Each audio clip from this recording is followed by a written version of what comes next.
Right now at 10, we're heading to Landreth Park in Joplin for Community Fest. Plus, we'll tell you about a police department in Missouri launching some new electric tech. Also, while it may be hard to tell, gas prices are beginning to trend lower. And Ford issues a recall for thousands of its trucks. You're watching the late edition of the KOAM News at 10, and it starts right now. And thank you for joining us tonight. I'm Chris Warner. Today at Landreth Park, there was a Community Fest hosted by council candidate John Thomas Buck. Now, the event allowed people from the community to come out and enjoy face painting, food trucks, games, and live music. The first 100 people to show were awarded a voucher to get a free food item at one of the trucks. The festival also featured 6 different musical guests. Yeah, I don't think events like this can be understated. I think this is a fantastic thing to be doing for the community, getting everybody out together at a space where you don't even have to spend any money if you don't want to. So I think it's awesome. More than 100 people came out for the event. A small town in Missouri is believed to be the first in the state to have an all-electric police car. As its new squad car, the Lynn Creek Police Department is test driving a Tesla Model 3. Marina Silva has the story. The Lynn Creek Police Department has a new tool when it comes to fighting crime, thanks to the approval of the City Council. The department purchased a Tesla Model 3 patrol vehicle. It went into service on Monday. I sat and researched the new Ford Explorer, Interceptors, the Dodge Chargers. Went to the mayor, had some discussions about that. Even looked at purchasing a used car, fixing up what we had, that cost analysis. Then came the idea of the Tesla. So it's got an 8-year, 120,000 mile warranty on the battery alone. And I just figured, we're putting on 70 miles a day, under 12,000 miles a year. This car would last us, a good amount of time. And being a pilot program, we just figured we'll see what happens with it. Chief Christensen calls it a good investment, paid for by taxpayers. The mayor of Lynn Creek agrees. It's a great investment for our town. The cost savings as far as the regular maintenance, the upkeep, the fuel savings, it's approximately about $3,000 more than what an Explorer would be. And we'll probably make that up with current gas prices. We could easily make that up within a year. Lynn Creek is a smaller community with a population of less than 300 people, so running out of power isn't really a concern. A regular car can run out of gas, an electric car can run out of charge, but it's all up to the officer to make sure that the car's gassed or charged at the beginning of this shift. So, we're not going to run out of charge. We're going to have priority charging. The chief says he thinks Lynn Creek is the first department in the state of Missouri to have a Tesla as the patrol vehicle. Of course, the Tesla comes with everything a regular squad car would have, including, like you saw, the lights, a laptop, and a printer. Despite a warm and somewhat sunny start to the day, it's changing. Nick Kelly joining us. Yeah, we saw cloud cover build rapidly throughout the day, Chris, but we kept things dry overall to wrap up the weekend today. And again, despite the clouds, we went up nicely after a cool start in the lower 40s this morning across much of the area, quite frankly. We had no problem going back into the mid-70s, 74 at Joplin Regional today. Now, earlier today, if you were trying to track the cloud cover and see if anything was falling on the Skywatch weather app, you definitely notice these light rain echoes, but this is trying to overcome a lot of dry air near the surface. None of that made it down to the ground, but this developing batch of rain and storms that we've been seeing over the past few hours, that is making its way down to the ground as our incoming cold front pulls in more moisture from the south. So this is going to keep chances for rain and even some thunderstorms. Nothing too crazy, though, throughout the course of the night. And we'll just trend cooler tomorrow, Chris, behind that front. We'll be in the lower 50s tomorrow morning and only in the lower 60s tomorrow. We'll see how the rest of the week's shaping up here in a bit. All right, Nick, thank you. Prices at the pump continue trending lower after President Biden on Friday ordered the release of 1 million barrels of oil every day for 6 months from the nation's Strategic Petroleum Reserve. According to the latest data from AAA, the average price for a gallon dropped to $4.19 on Sunday, a decline from Saturday's average cost of $4.20, and way down from the high price hit on March 11th of $4.33. Two energy coalitions go after the Biden administration, one with words in ads, the other with words on the Hill. The American Energy Alliance and the Western Energy Alliance are hitting back at the Biden administration for refusing to push further domestic oil and gas production. The American Energy Alliance ad campaign features apparent contradictory words by Biden officials on energy. It will run in Washington, D.C. and 12 states. And Western Energy Alliance President Kathleen Sagama will testify in a Commerce hearing Tuesday. Now, Sagama says the administration is blame shifting on prices and suppressing energy production. Ford is now recalling thousands of its trucks over potential braking issues. Company says it's recalling about 400,000 of its trucks for issues with the integrated trailer braking systems. The problem is due to a software issue causing the system not to apply a trailer's brakes. The callback affects 2021 and 22 models, including Ford F-150, Super Duty models, Expedition, Lincoln Navigator, and Ford Maverick. The software fix can be done by local dealers. The automaker will notify owners of affected models by mail. And we take this time now to honor one of our many four-state heroes. Petty Officer Second Class Jeremy Allen served in the Navy from 1999 to 2006, his hometown, Joplin. And we're proud to recognize Petty Officer Second Class Jeremy Allen, tonight's four-state hero. Still ahead, the latest on the crisis in Ukraine as the war continues. Ukrainian President Volodymyr Zelensky says Russia's actions against Ukraine constitute genocide. In the streets outside Kyiv, disturbing images of scattered bodies and civilian clothes are sounding new alarms in Russia's war on Ukraine. CBS News correspondent Tom Hansen reports from New York. As Ukrainian troops take back the area surrounding Kyiv, they say retreating Russian troops have left atrocities behind. In the town of Bucha and other suburbs near the capital, troops are finding remains of people who were apparently tortured and mutilated. Ukrainian President Volodymyr Zelensky spoke to Margaret Brennan on CBS's Face the Nation. Indeed, this is genocide. We are the citizens of Ukraine, and we don't want to be subdued to the policy of Russian Federation. And this is the reason we are being destroyed. NATO Secretary General Jens Stoltenberg says Russia's retreat from Kyiv shouldn't fool anyone. Russia is repositioning its troops, and they are taking some of them back to rearm them, to reinforce them, to resupply them. But we should not, in a way, be too optimistic. In Ukraine's northeast, Russian forces shelled the area around the country's second largest city, Kharkiv, reportedly killing and wounding a number of people. The U.S. and its allies are sending billions of dollars in military and humanitarian aid to Ukraine, with more on the way. For every Russian tank, there are or will soon be in Ukraine more than 10 anti-tank systems for every Russian tank. So across the board, what we're trying to do is to make sure that Ukrainians have the systems that they need, that they can use, and they can use right away. Is there a world you long to see? And in New York's Times Square, Broadway stars are sending a lyrical message of hope and peace to express their solidarity with Ukraine. Tom Hansen, CBS News. Now, the war has forced more than 4 million Ukrainians to flee their country and many more to leave their homes. Meanwhile, Russia is denying those latest Ukrainian allegations that it had killed civilians in the town of Bucha. In a statement, Russia's defense ministry called footage and photographs showing dead bodies, quote, yet another provocation. Later, we're going to take a look at the weekend's top films in our box office review. But first, Mother Nature has one front on the way through with rain chances tonight. We'll see if any more line up for the week ahead when we come back.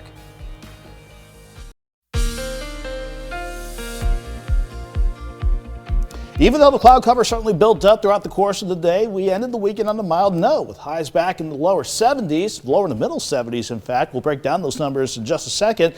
But this is how we've been looking throughout much of the evening from Indigo Sky just outside of Seneca, Missouri. Plenty of clouds up top throughout the day, but we've kept this view dry.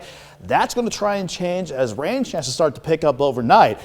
As far as temperatures go, we trended warmer compared to the other day. After upper 40s yesterday morning and mid 60s yesterday afternoon, it was lower in the middle 40s this morning before we topped back out around 74 at Joplin Regional. Everybody else in the lower and the middle 70s. That was a good warm-up despite clouds on the increase after sunrise this morning and what looked like light rain on the radar for some during the day. The thing is, though, that rain got gobbled up by a lot of dry air that was still at the surface, so none of this made it down to the ground. But within the past course of the evening so far, rather, this second batch of rain, even some thunderstorms, this is working with a lot more moisture in the lower levels. So all this developing rain and thunderstorms, a couple of them that we've been seeing throughout this evening so far, that's having a better time making it down to the ground. That's what's going to continue as we go throughout the course of the night. Thankfully, nothing too strong or severe to worry about. The view from Joplin's been quiet as well all evening long, but as far as temperatures go, we've been seeing temperatures dropping back into the 50s already behind the passing cold front. But if you're still ahead of that front, you can see how before the top of the 10 o'clock hour, many of us were still sitting into the mid, maybe almost upper 60s. But these numbers are set to drop all across the board as that northerly breeze, even though it's light, it's just enough oomph to kick temperatures down quite a bit as we go into tomorrow. So not only looking at the wide view of the Skywatch Storm Tracker do we have this cold front to deal with and this upper level low passing across Minnesota. You see that upper low in the Gulf of Alaska? That's another one that'll push another front our way by midweek and leave us kind of chilly by the time it really kicks into gear by the middle of the latter part of this week. The future track, here's how it wants to look as we go throughout the course of the night. It's not going to look exactly like this, but it's got the right idea and what I'm thinking in my head. The rain chances, they'll continue off and on throughout the course of the night, even a couple of storms, nothing too crazy again though. I think by the morning drive, any rain chances will shift temporarily to our southern counties. I think we're dry around lunchtime. Then some additional rain chances will build back in late in the afternoon. As far as temperatures go, everyone's cooler tomorrow. 52 in the morning, 57 by noon, highs near 62. Then we go into Monday night, early Tuesday morning, with additional rain chances coming our way. But Tuesday afternoon, a little break in the action with highs back near 70. So that's not looking bad. Now, as far as rain chances go within the next 2 days alone, I think a quarter of an inch to an inch of rain, certainly within the realm of possibility. But then we got to deal with thunderstorm chances Tuesday night into Wednesday as this slow upper level low that comes out of the Gulf of Alaska just takes its time to move across the upper Midwest and the Great Lakes. This will not provide much in the way of any wintry precip like the future track showing off east, but you can see how that jet stream is really wanting to dig south. So that is setting us up for a chilly end of the week ahead of us. 62 tomorrow, so mild for tomorrow, thankfully. 70 tomorrow, Tuesday rather. 62 Wednesday, lower 50s for highs for Thursday and Friday. We're back near 74 by Sunday, Chris, but let's keep an eye still on Friday morning and Saturday morning. That could be either a freeze or a frosty start for a lot of us. And of course, if you've got any plants out there already, I think you mentioned yesterday, you want to make sure you bring them in if you can, cover them up if you can't. Yeah, that is if these numbers hold. It's something we'll still watch over the next few days. Hopefully they don't. I mean, I don't know about anybody else, but hopefully they don't hold. I would like this to be the one time you're completely wrong and it stays warmer. If I was a gambling man, I'd say the two of you are pretty much done with winter. Are you done with winter? Yes. Yeah, okay. We're then over it. I'll do what I can over the next few days. Please do, Nick. Thank you so much. Turning to sports, both of us done with winter because spring's here, and we know it's spring because there's baseball action, and Pitt State playing their series finale against Central Oklahoma. Pretty big game, too. This series is split headed into today. We've got the highlights, plus Southern at home going for the series sweep against Fort Hays. All that and more next.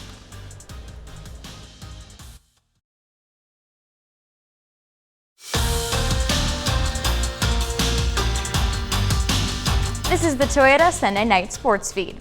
The Missouri Southern Lions have won their last 5 of 6 games. That includes the first 2 of a series against Fort Hays State. The Lions haven't given up a single run to the Tigers through 2 games. In the series finale, fast start, Southern's first 3 batters load the bases. Then Tommy Stevenson sends it through the gap. That brings in 2 runs. A few batters later, Tragan Parker hits a bomb to right. 3-run home run. Lions up 5-0 in the first. Next inning, 2 outs, Henry Kuziak. Solo home run, number 7 on the season for Kuziak and his 3rd this series. Later, here's a chance for the Tigers, 1 out, bases loaded, but the Lions turn the double play to end the frame. Southern adds 1 more in the 7th. Cole Robinson flies out to center. Kuziak will score. Southern shuts out Fort Hays for the third straight game, this one 7-0. Pitt State hosts Central Oklahoma today. The series is currently split. In Game 3, Cade Clemens gives the Gorillas their first lead with a hit out to left. Garrett McGowan scores, and right behind him, Jordan Maxson slides across home, 3-1 Pitt. Later, tied at 4, Cruz Aranda belts a solo shot to left. Fourth inning, Aranda's back up with the bases loaded. And this is a grand slam. Aranda goes 3 for 4 today with 5 RBI. Pitt jumps out to a big lead now, 9-4. Broncos, though, slowly chip away. 1-run game in the 8th. Clayton Peterson gives it right back. Broncos grand slam. Central Oklahoma scores 8 runs in the inning to come back and take the lead. Pitt State can't answer, falling 14-11. Still ahead, Sports Director Jacob Leonard sits down in the studio with Pitt State safety Brandon Malikis. We'll have that next.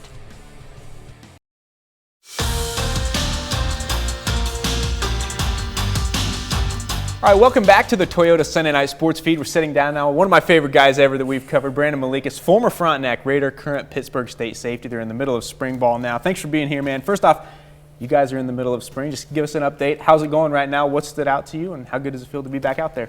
It definitely feels good to be back out there for the spring. Seeing all the guys again, and honestly just getting to play football. We've been working out since January, and it feels good to do something other than lift weights and run sprints. So yeah. One of my favorite parts about covering the team is the amount of local guys. I know we've had this conversation before. You know, you, Elijah, Bryce, Alex, PJ. There's so many local guys that aren't just there, but they're good football players. I've talked to some of them in the past, and they say there's like an extra pride of being a local guy and playing for Pittsburgh State and kind of representing the four-state community. We talk about that a little bit. Mm-hmm. Yeah, definitely.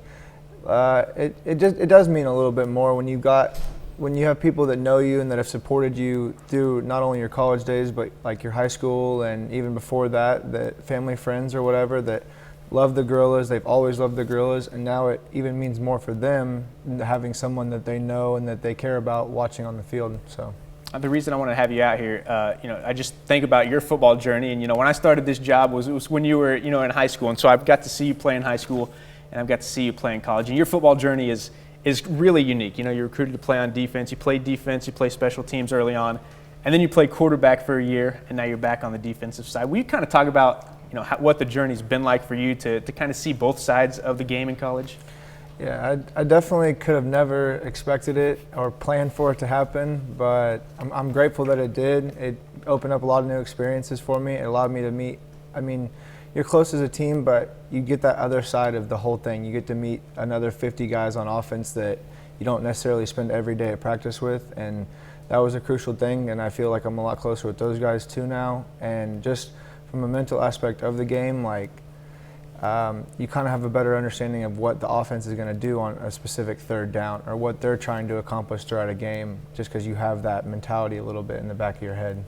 Will you take me back to that conversation, before the season when, maybe it was Coach Beck or maybe it was an assistant where they brought up the idea or, told you that, that you're going to be switching sides of the ball and you're going to be playing quarterback? Yeah, that actually happened right in the off season, right after, I think it was 2018 season or something, but they just brought me into the office and they were like, would this be something that would interest you? And I said I'd do anything that would help us. Like if they felt like I could give us a better shot, then I was going to do it. So that was just kind of one talk, and then spring ball kind of rolled around, and I was on the depth chart at quarterback, and Weimer's was my new coach.